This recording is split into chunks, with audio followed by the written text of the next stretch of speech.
Jan Dhan account खोलते समय लोग कहते थे कि मजाक हो रहा है। सरकार ने तो कहा था 20 लाख रुपया देंगे और केवल सादे खाते खोले जा रहे हैं। भाइयों बहनों, ये जनधन के अकाउंट नहीं होते तो क्या इस कोरोना महामारी में इन गरीबों को हम बचा पाते? इस देश को कृतज्ञ होना चाहिए प्रधानमंत्री मोदी जी के प्रति, जिन्होंने एक एक गरीब का बैंक में खाता खुला दिया और योजनाओं का लाभ सीधे गरीब के खाते में देना प्रारंभ किया। जनधन अकाउंट केवल एक अकाउंट नहीं है, शासन की पारदर्शिता का आधार बना है। एक गरीब को मिलने वाली शासन की योजना कैसे उस तक पहुंचाई जा सकती है, आज उसका माध्यम बना है। और आज आप देख रहे होंगे कि अगर शासन 1000 रुपया भेजता है तो पैसा 1000 रुपया ठीक उसके खाते में जाएगा, उसमें एक पैसा भी इधर उधर नहीं होगा। ये शासन की पारदर्शिता, ये शासन की जनविश्वास का प्रतीक बनता है। गरीबों के लिए मकान बनने चाहिए, क्या किसी का चेहरा देख करके? नहीं। किसी की जाति, किसी का मत, किसी का मजहब देख करके नहीं। जो भारत का नागरिक है उसको शासन की योजना का लाभ मिलना ही चाहिए, विकास की योजना का लाभ मिलना ही चाहिए। हम लोकतांत्रिक व्यवस्था में रह रहे हैं, हमें उसकी भावना का सम्मान करना ही चाहिए। स्वच्छ भारत मिशन के अंतर्गत हर गरीब को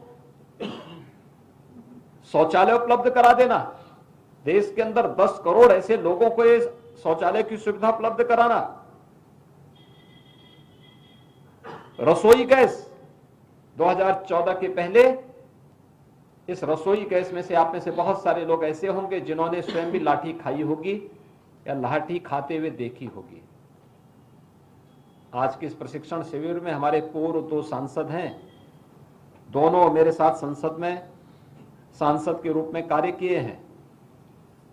श्रावस्ती से श्री दद्दन मिश्रा जी और जालौन से श्री घनश्याम अनुरागी जी, ये दोनों संसद में मेरे साथ रहे हैं और इन्होंने स्वयं अपनी आंखों से इस चीज को देखा है कि रसोई गैस के सिलेंडर के लिए 2014 के पहले कैसे लाठियां बरसती थी।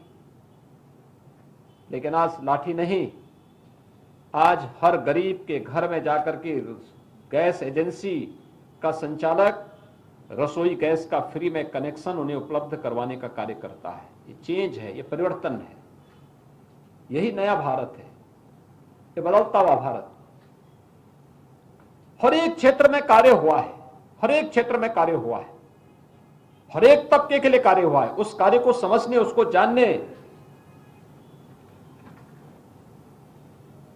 आप किसी बड़े बुजुर्ग से बात करिए, 80 साल 90 साल जिनकी उम्र होगी, उनसे पूछिए, उनके समय में महामारी नहीं थी, लेकिन उनके जो पूर्वज थे,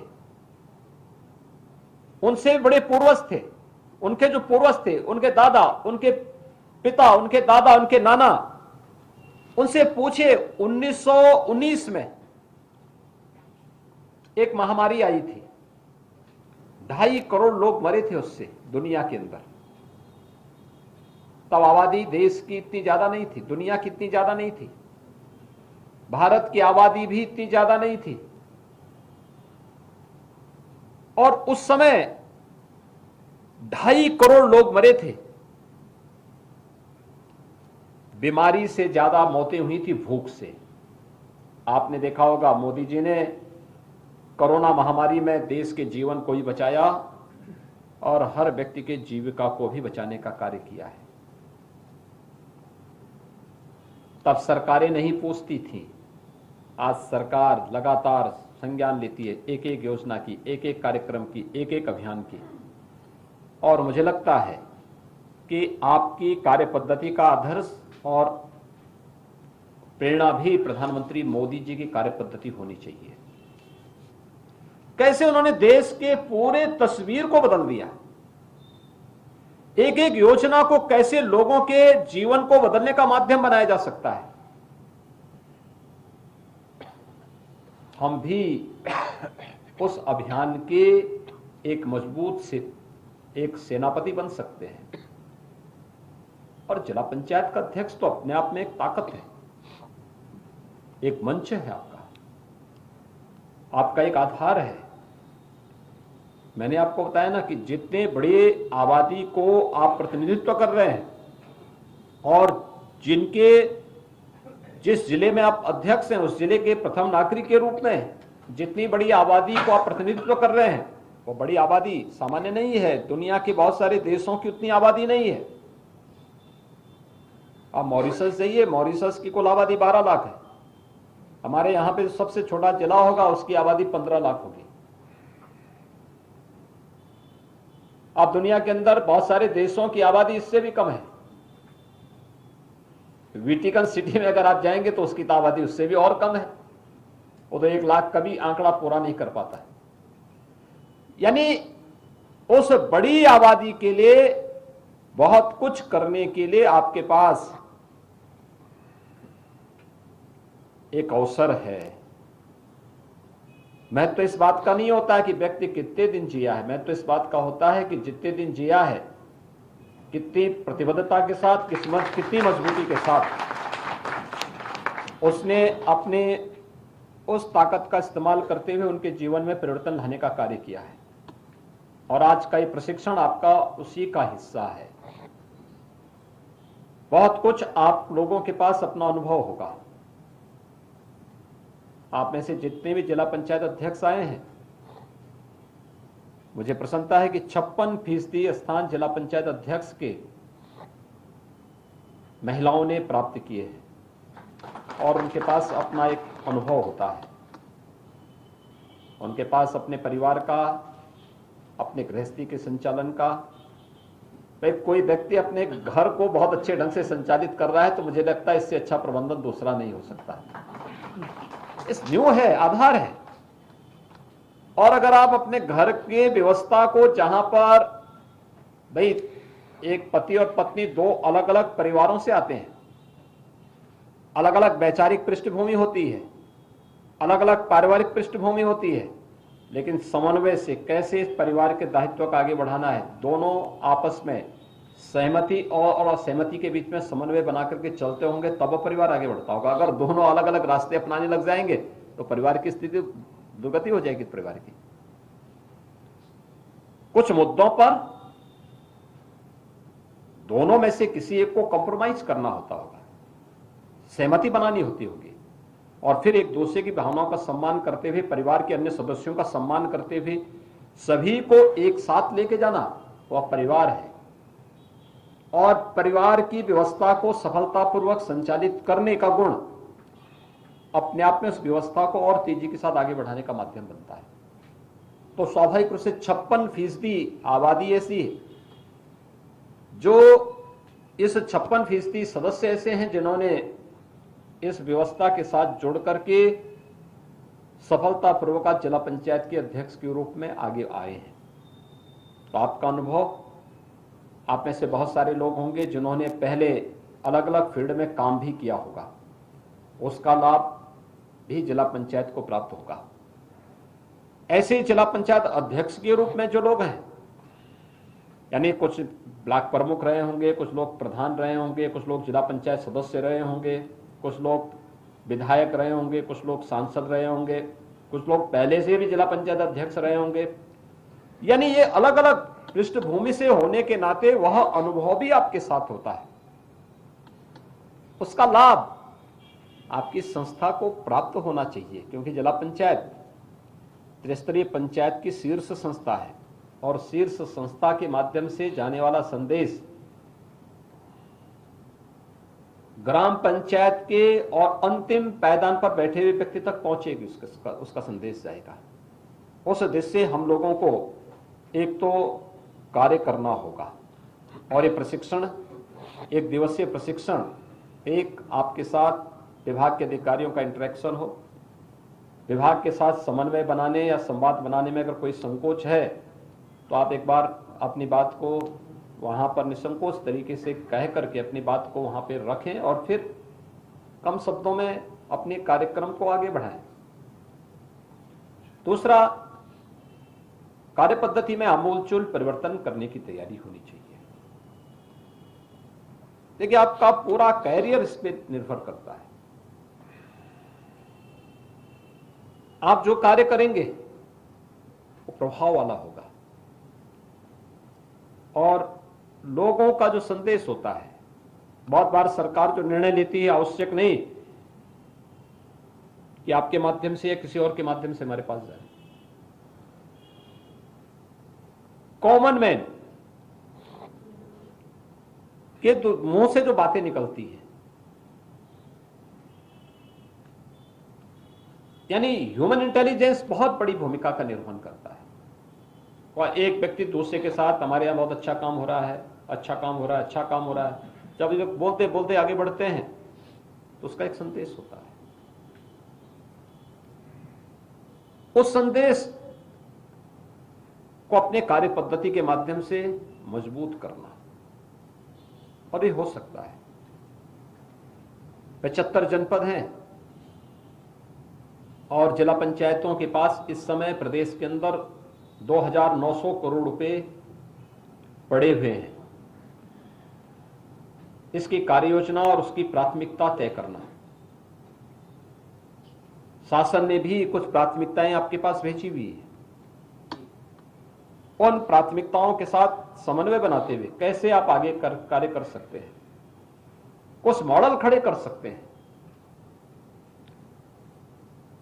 सीडीओ के साथ, जिलाधिकारी के साथ बैठ करके कार्य योजना तैयार कर सकते हैं कि कौन कार्य किस विभाग से हो सकते हैं।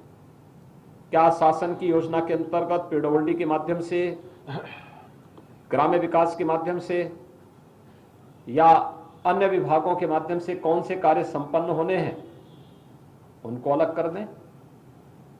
अलग अलग विभागों के कार्य और कौन कौन से हैं, और जिला पंचायत को कौन से कार्य प्राथमिकता के आधार पर लेने हैं, पूरे बोर्ड के माध्यम से उस प्रकार की कार्य योजना स्वीकृत करके समय पे आप तैयार करके उसको लागू कर सकेंगे, तो मुझे लगता है कि वह अपने आप में एक संदेश होगा। देखिए, कभी कभी कार्य पद्धति में कितनी विसंगतियां आती है। मुझे याद है, मैं आज से लगभग 15 साल पहले एक जिले में जा रहा था। संजोग से बारिश शुरू हुई तो मुझे कच्चा रास्ता था, तो मुझे अपनी गाड़ी छोड़नी पड़ी। मुझे एक गांव में जाना था, पैदल निकलना पड़ा। जब मैं पैदल निकला तो लगभग 1.5 किलोमीटर मुझे पैदल जाना पड़ा। मैंने देखा 1.5 किलोमीटर में लगभग 7 से 8 पुलिया बनी हुई थी। तो मुझे आश्चर्य हुआ। मैंने कहा, ये पुलिया इतनी ज्यादा क्यों बनी हुई? सड़क कच्ची है और पुलिया, जितने में पुलिया बनी इतने में तो सड़क जो है कम से कम सोलिंग हो गया होता है इसमें। और तब मुझे बताया गया कि साहब, इस सोलिंग के नाम पे, पुलिया के नाम पर, यानी ज्यादा एस्टिमेट बनाए जाते हैं और उसके नाम पर फिर ये पैसे का दुरुपयोग होता है, ठेके पट्टे बांटे जाते हैं। ये बदनामी की आधार बनते हैं और वहीं से पतन शुरू होता है, प्रगति अवरुद्ध होती है, गांव का विकास भी अवरुद्ध होता है, और सार्वजनिक जीवन में कार्य करने वाले जो कार्यकर्ता हैं उनके सामने भी एक संकट खड़ा होता है। मेरा आप सबसे अनुरोध होगा कि प्राथमिकताएं तय करिए। अच्छा, मैसेज देने वाला। आवश्यक नहीं कि आप सभी जिला पंचायत सदस्यों को पहली बार ही संतुष्ट कर सके। उनको बोलो कि प्राथमिकता के आधार पर अलग अलग 5 वर्ष की कार्य योजना आपके पास है, तो 5 वर्ष के लिए उस कार्य योजना को लेकर के आप चलेंगे। तो प्राथमिकताएं क्या होनी चाहिए, कहां पे कौन से कार्य जिला पंचायत के माध्यम से ऐसे किए जाने हैं जो संदेश देने वाले हों और जिनके माध्यम से आप लोगों के जीवन में व्यापक परिवर्तन ला सकते हैं। शासन ने इसके लिए आपको सुझाव भी भेजे होंगे, विभाग के स्तर पर कुछ दिशा निर्देश भी जारी हुए होंगे। आप उसका अवलोकन स्वयं करेंगे तो उसको आपको जानने का एक अवसर प्राप्त होगा। दूसरा, जिला पंचायत की हर जनपद में अपने कार्यालय और अपना मुख्यालय होगा। मेरा आपसे अनुरोध होगा कि उत्तर प्रदेश में हम लोगों ने एक योजना चलाई है, एक जनपद एक उत्पाद की, 1 डिस्ट्रिक्ट 1 प्रोडक्ट की। और मैं चाहूँगा कि अगर आप लोग हैं तो यहाँ पर मुख्यमंत्री कार्यालय जो लोक भवन है उसके भूतल पर आप एक बार थोड़ा देखेंगे, वहाँ पे हमने हर जनपद की हर प्रोडक्ट को वहाँ पे डिस्प्ले किया है। आप कम से कम अपने जनपद के उस उत्पाद को वहाँ पे डिस्प्ले करके लोगों को दिखाएंगे तो उसकी एक ब्रांडिंग होगी। कोई भी आएगा देखेगा, या कोई अतिथि आता है जिला पंचायत में, उसको दिखाइए कि देखिए ये हमारी जनपद की एक विशिष्ट उत्पाद है। अलग अलग जनपद में उस प्रकार की संभावना है। उत्तर प्रदेश में यह एक बहुत बड़ा माध्यम है रोजगार का। जैसे अभी फर्रुखाबाद की जिला पंचायत के अध्यक्ष कह रही थी कि फर्रुखाबाद में जरी जरदोजी का काम होता था। हम लोगों ने हर जिले के लिए इस प्रकार की एक आइटम को हम लोगों ने तय किया है। जैसे फिरोजाबाद का है, ग्लास का उद्योग है, उसको नई तकनीक के साथ जोड़ने, उसकी डिजाइनिंग के लिए वहां पर उसको और क्या सुविधाएं दी जा सकती हैं। मुरादाबाद का है, पीतल उद्योग के रूप में विख्यात है। कन्नौज इत्र के लिए है। मेरठ स्पोर्ट्स आइटम के लिए है। भदोई वहां पर कालीन उद्योग के लिए है। अलग अलग जनपद को हम लोगों ने इसी तर्ज पर विकसित करने का प्रयास किया है। और ये केवल यानी रोजगार का बहुत बड़ा माध्यम बनेगा, लेकिन अगर जिला पंचायत में उस प्रकार का एक डिस्प्ले बनाएंगे, बहुत महंगा नहीं, बहुत छोटे में, सस्ते में, अच्छे ढंग से बन सकता है, लेकिन कोई भी आएगा उसके सामने एक संदेश होगा कि हाँ ये हमारे जनपद का उत्पाद है। और आप देखना कितना उससे लोगों को लाभ होता है। धीरे धीरे करके वह दुनिया के अंदर, आपने देखा होगा कि हमने 2018 में प्रारंभ किया और 2020 के केंद्र सरकार के बजट में इसके लिए धनराशि की व्यवस्था भी कर दी गई। भारत सरकार ने हर राज्य को लिखा कि जैसे उत्तर प्रदेश एक जनपद एक उत्पाद की अपनी योजना चला रहा है, यह परंपरागत उद्यम को प्रोत्साहित करने, और कोरोना के दौरान आपने देखा होगा प्रधानमंत्री जी ने जब आत्मनिर्भर भारत की बात की, वोकल फॉर लोकल की जब बात की, तो उसमें उत्तर प्रदेश का, उसकी पृष्ठभूमि में उत्तर प्रदेश का यही एक जनपद एक उत्पाद की ही योजना है। और हमें अपने अपने जनपदों में, क्योंकि जनपद के प्रथम नागरिक के रूप में अगर आप करेंगे तो इसको डिस्प्ले करेंगे। लोक भवन में अगर आप देखेंगे हम लोगों ने उसके भूतल पर उस प्रकार की व्यवस्था की है। आप एक बार देखेंगे तो वह अपने आप में आप लोगों को भी आकर्षित करेगा कि वाह, ये हम अपने अपने, आप सभी जनपदों का मत करिए, कम से कम अपने जनपद का कर सकते हैं। एक छोटा सा एक डिस्प्ले वहां पर हो सकता है, कोई भी आएगा वो आकर के देखेगा कि हाँ ये इस जनपद की एक। दूसरा, अपने जिला पंचायत की आय को बढ़ाने के लिए हमें प्रयास करना होगा। जिला पंचायत की तमाम भूमि है, जिला पंचायत के तमाम जो है बाजार हैं, जिला पंचायत से जुड़े हुए तमाम अन्य हैं स्थल ऐसे हैं, क्योंकि जिला पंचायतें और हमारी पंचायती संस्थाएं अगर आत्मनिर्भर हो जाए अपनी इनकम को बढ़ा करके, तो बहुत सारी गतिविधियों को आगे बढ़ाने में आपको मदद मिलेगी। सरकार के सामने हाथ फैलाने की नौबत हर एक मुद्दे पर नहीं आएगी। अभी राज्य सरकार एक नई योजना प्रारंभ करने जा रही है, मातृभूमि योजना। इस मातृभूमि योजना में हम लोग ये व्यवस्था कर रहे हैं कि कोई भी कार्य, जैसे गांव में ग्राम सचिवालय के निर्माण का है, नगरीय क्षेत्र में सामुदायिक भवन के निर्माण का है, या गांव में कोई भी अन्य ऐसे भवन जो सार्वजनिक उपयोग के लिए आते हैं, इनके निर्माण के लिए आधा पैसा सरकार देगी, आधा पैसा गांव का कोई व्यक्ति सहयोग करे, और दोनों मिलकर के उसको आगे चलाएंगे। उसमें उनके साथ उनका पत्थर वहां लग जाएगा, या उनके साथ हम किसी न किसी रूप में उस सहयोगदाता को उसके साथ जोड़ेंगे, और उस मातृभूमि के प्रति उनका योगदान भी हो जाएगा। ऐसे ही अगर आपके पास इनकम है, आप अपनी आय की धनराशि का उपयोग बेहतर तरीके से कर सकते हैं। आप किसी भी ग्राम पंचायत में या जिला पंचायत के रूप में या कहीं भी अन्य और उसको आगे बढ़ाने में बहुत अच्छा योगदान हो सकता है।